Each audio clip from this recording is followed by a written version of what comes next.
શહેર જિલ્લાની તમામ સરકારી ગ્રાન્ટેડ અને ખાનગી શાળાઓને કડક માર્ગદર્શિકાનું પાલન કરવાના આદેશ કરવામાં આવ્યા છે। અમદાવાદની 7th ડે શાળામાં બનેલી અત્યંત દુઃખદ ઘટના બાદ સમગ્ર ગુજરાતનું શિક્ષણ જગત હિપતાઈ ગયું છે। એક સામાન્ય ઝઘડામાં એક વિદ્યાર્થીએ બીજા વિદ્યાર્થી પર જીવલેણ હુમલો કર્યો અને તેનું કરુણ મોત થયું હતું। આ ઘટનાની ગંભીરતાને ધ્યાને રાખીને વડોદરા શિક્ષણ વિભાગ હવે વધુ સતર્ક બન્યો છે અને શહેર જિલ્લાની તમામ સરકારી ગ્રાન્ટેડ અને ખાનગી શાળાઓને કડક માર્ગદર્શિકાનું પાલન કરવાના આદેશ કર્યા છે।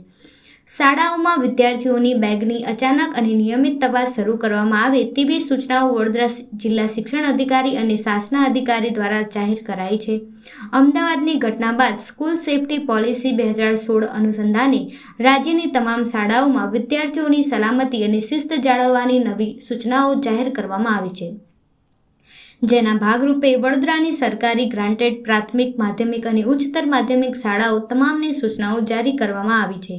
સાથે સાથે શાળાઓએ શિસ્ત સમિતિની રચના કરવી પડશે, જેમાં આચાર્ય, શિક્ષકો અને વિદ્યાર્થી પ્રતિનિધિઓ એટલે કે મોનિટરનો સમાવેશ થશે।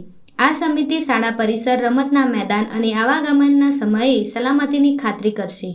વધુમાં સ્કૂલ બેગની આકસ્મિક ચકાસણી, વાલીઓને બેગ ચકાસણીની સૂચના અને અસાધારણ ઘટનાઓની તાત્કાલિક જાણ શિક્ષણ કચેરીને કરવાની રહેશે। આ સૂચનાઓનું ચુસ્તપણે પાલન કરવા અંગે એક પત્ર જિલ્લા શિક્ષણ અધિકારી દ્વારા જારી કરવામાં આવ્યો છે। પરિપત્ર સરકાર દ્વારા સ્કૂલ સેફ્ટી પોલિસી 2016 છે જ આનો મુખ્ય ઉદ્દેશ્ય છે બાળકોની સલામતી, શાળામાં કોઈ અનિચ્છનીય ઘટના ન બને તે જોવાની છે। શાળા સેફ્ટી રૂલ્સમાં શિસ્ત સમિતિની રચના કરવાની હોય છે, જેમાં આચાર્યશ્રી, શિક્ષકો, વાલીઓ, વિદ્યાર્થીઓ, વાલીઓના પ્રતિનિધિ પણ હોય છે। આનો મુખ્ય ઉદ્દેશ્ય છે બાળક જ્યાં અવર જવર કરે ત્યાં શાળાના મેદાનમાં, કમ્પાઉન્ડમાં, એ ઉપરાંત વર્ગખંડમાં વિદ્યાર્થીઓ એકલા ન રહે તે જોવાની કામગીરી છે। આ જોવાની નૈતિક જવાબદારી શિક્ષકોની અને શાળાની હાજરની છે। આ ઉપરાંત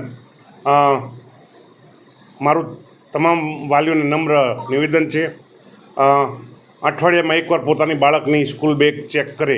એ ઉપરાંત શાળાને પણ સૂચના આપી છે, શાળાએ પણ આકસ્મિક વિદ્યાર્થીઓની સ્કૂલ બેગ ચેક કરવાનું છે, જેના લીધે બાળકો સતર્ક રહે અને બાળકોમાં જાગૃતિ થાય અને કોઈ પણ આવી અનિચ્છનીય ઘટના ન બને તે જોવાનું પણ જવાબદારી શાળાના આચાર્યની છે। એ ઉપરાંત અમારી શિક્ષણ વિભાગની ટીમ જ્યારે પણ શાળાની મુલાકાત લે છે ત્યારે પણ આ વિગતોની તપાસવાની પણ મેં સૂચના આપેલ છે। Thank you.